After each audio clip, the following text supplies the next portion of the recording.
Hello mga madam ko, so for today's video is gagawa muna tayo ng sariling version ko po ng perfume. Gagawa po ako actually ng 30% oil base. So ayan mga bilat yung mga kailanganin natin para makagawa ako ng perfume. Andito yung mga oil, scented oil. Ito yung hydrolyzed alcohol, and then fixative, at saka itong DPG natin. Ito yung mga kakailanganin natin sa paggawa ng perfume. So, ayan mga bilat, samahan niyo ako sa paggawa ng aking perfume. So, ayan mga bilat, ito yung continuation natin sa paggawa ng aking own version ng perfume. So, actually, naka-bandage pa po yung may lingkod nyo kasi nagpa-face thread po ako. 7 days na po ito. Hindi ko siya tinatanggal yung face lifting mask para hindi madaling mag-drop down yung ating thread kasi hindi pa siya kinakapitan ng laman. So, actually, gusto ko nga nito is gagawin ko siyang 14 days.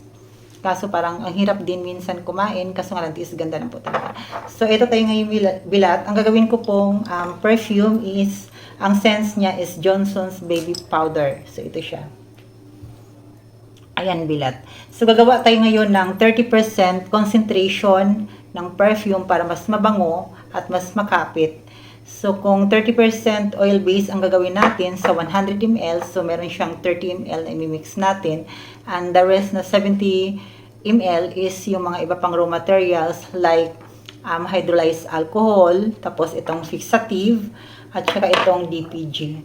So, ang purpose din pala ng DPG mga bilat is ito yung nakakatulong para lusawin yung oil ng perfume para hindi siya magbubuo-buo. At the same time, nakakatulong din to na hindi mag-evaporize agad yung ating perfume. Hindi siya madaling mawala at naglo-long last. At saka ito din yung fixative. Ito rin yung purpose nito is para yung perfume natin is naglo-long last din. At saka hindi rin siya madaling mawala. So, mas makapit siya. At saka hindi siya nag-evaporize agad. Ang measurement ko po dito sa fixative natin bilat is 1:2. 1:20. So, ibig sabihin, kung gagawa ako ng 100 ml na perfume, ang imimix po natin ito is 5 ml ng fixative. And then, ito pong, itong DPG natin is, ang imimix po natin is 10 ml po ng fixative. So, ang mangyayari, kung gagawa tayo ng 100 ml na perfume, kasi 30% concentrated oil base tayo, so may natirang 70 ml na iba pang materials, kasi 30 ml ang ilalagay natin na oil base, na itong mismong scent niya. So, ang mangyayari, 30 ml ng oil base, tapos 5 ml na fixative, so meron na siyang 35 ml. And then, ang DPG niya is 10 ml. So, meron na siyang 65, sorry. Meron na siyang 35 ml plus 10 ml, so 45 ml. So, the rest na 55 ml is ito ng hydrolyzed alcohol. Again, mga bilat, ulitin ko ha, kasi gagawa tayo ng 100 ml kasi parang medyo nakakalito. Kung gagawa tayo ng 100 ml, 30% oil base, so 30 ml na perfume, tapos 5 ml na fixative, tapos 10 ml na DPG, tapos 45 ml na hydrolyzed alcohol, for a total of 100 ml. Ayan, bilat, hindi na nakakalito, diba? So, ngayon, eto na. Start na tayo mga bilat. So, mag-measure ako. Ito may ginamit akong graduated cylinder. Tama po ba? Sorry ha. Bumili ako nito kasi para meron tayong mas madaling gamitin na panukat.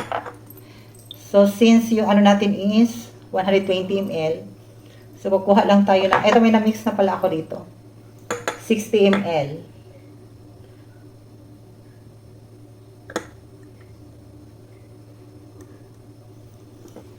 By the way mga bilat ha, ang gagawin ko kasi ngayon, hindi lang 100 ml, 200 ml lang gagawin ko para medyo marami-rami yung perfume. So, kung 200 ml ang gagawin ko pong perfume, ang mangyayari sa oil base natin na scents is 60 ml na. So, ayan, meron na tayong 50 ml. Ito yung scented bilat ha, na isalin ko kasi rito. Ito yung ating oil sense na gagamitin natin. So, kukuha ako ng 60 ml. Dito ko na siya nilagay sa amber bottle bilat. Dito ko na rin siya imimix. So, ayan, 50 ml. Actually, mas maganda bilat kung mas malaki yung measurement nyo ng ganito para pag magawa kayo ng malakihang perfume, maramihang perfume, hindi na yung panay takal ka. Kasi kagaya nito, ang nangyayari kasi, 50 ml lang siya, 60 ml ang kailangan ko. So, magtakal ako again ng 10 ml. So, ayan mga bilat. Ayan, 10 ml na siya. I-mix ko na rin dito bilat yung yung ating DPG at saka fixative. Para hindi tayo mahihirapang magsukat kasi medyo mataas yung niya dito. Ilang ml kasi kailangan natin nitong DPG, ay nitong fixative. So, since kailangan natin dito ng 5 ml para sa 100 ml na perfume, ngayon kasi ang gagawin natin is 200 ml. So, 10 ml ang kailangan natin dito sa fixative. Again, bilat ha, ang purpose ng fixative sa perfume is para maglo-long last siya at the same time, hindi siya madaling mag-evaporate, hindi siya madaling mawala. So, kailangan natin dito ng 10 ml.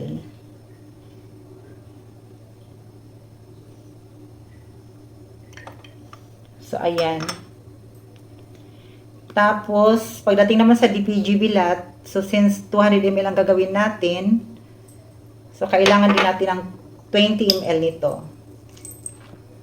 So, 20 ml naman na DPG.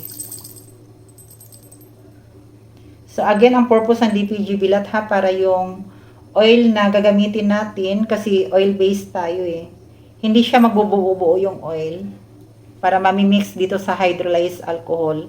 At the same time, nakakatulong ito para maglo-long last yung perfume. So, kailangan natin dito ng 20 ml.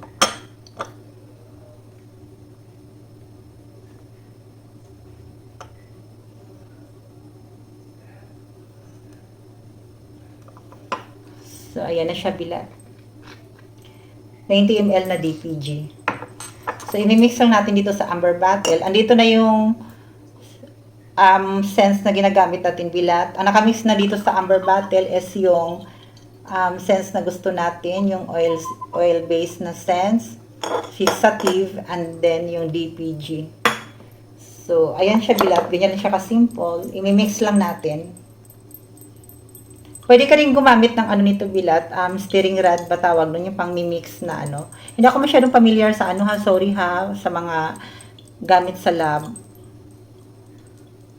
If I'm not mistaken bilat, yun, 'di ba? Yung stirring rod tawag doon, yung pang-mix, yung parang stick siya. Actually, meron ako noon, hindi ko alam kung saan ko lang nailagay. Hahanapin ko pa siya. So, ayan mga bilat, after mixing nito, ayan, nagmi-mix na siya.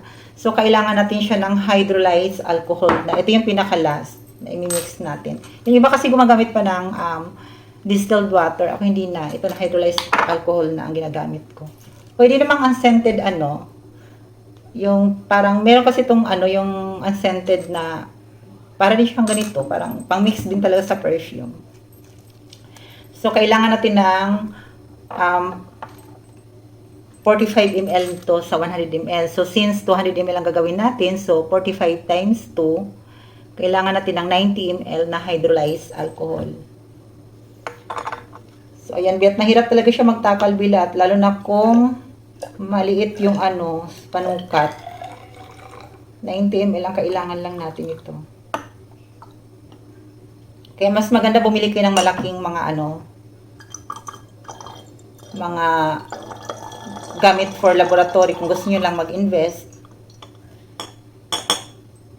May malaki naman ito So 40 ml lang kailangan natin. Ito yung mahirap bilat pag nagmi-mix. Hindi siya rektang buhos-buhos, takal ka talaga, sipag at tiyaga. Ay, nadamihan ko. Nasobrahan. Balik ko na lang. Hindi naman siya marumi.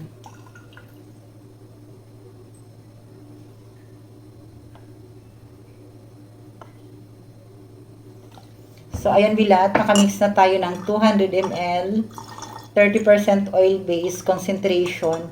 So, ito bilat is mabango na talaga siya at mas makapit. Hindi kasi ako bumibili ng perfume sa ano. Gusto ko yung sarili kong scents pag may feel ako. At saka ito, bilat, ang ano ko nito, ang sense ko na naman nito is, ito yung madalas kong ginagamit araw-araw. So, nag-try ako nitong Johnson's Baby Powder Sense kasi parang nababunghan ako, parang amoy baby lang, ganyan. So, itong ginagamit ko talaga is yung, ano ba itong ginagamit ko? Ito siya. Itong Choco Vanilla, ito yung ginagamit ko bilat, ayan. Hindi siya makita. Ayan. Basta Choco Vanilla yung ginagamit kong perfume. Yun yung pang araw-araw ko. Tapos pag umaalis naman ako, may perfume talaga ako na special perfume na pang alis talaga. Pero kung dito lang sa salon, sa bahay, ayan, itong dalawang scents ang gusto ko siyang i-alternate. Na yung makikilala ka agad na, ay, si Jessa to kasi ito yung amoy niya. Ayan, Choco Vanilla at saka itong Johnson's Baby Powder Scents. So, ayan mga bilat, tapos na tayong magmi-mix. So, ang gagawin natin dito sa product sa ginawa nating perfume is itatabi natin siya ng 7 days. Kasi mas mas maganda kung ilagay niyo siya sa ref. Kung ang ref naman, niyo siya, ibalot niyo sa plastic para hindi naman mangamoy sa loob. Kasi baka mamaya, meron kayong ulam, syempre, mangangamoy perfume yung ulam nyo.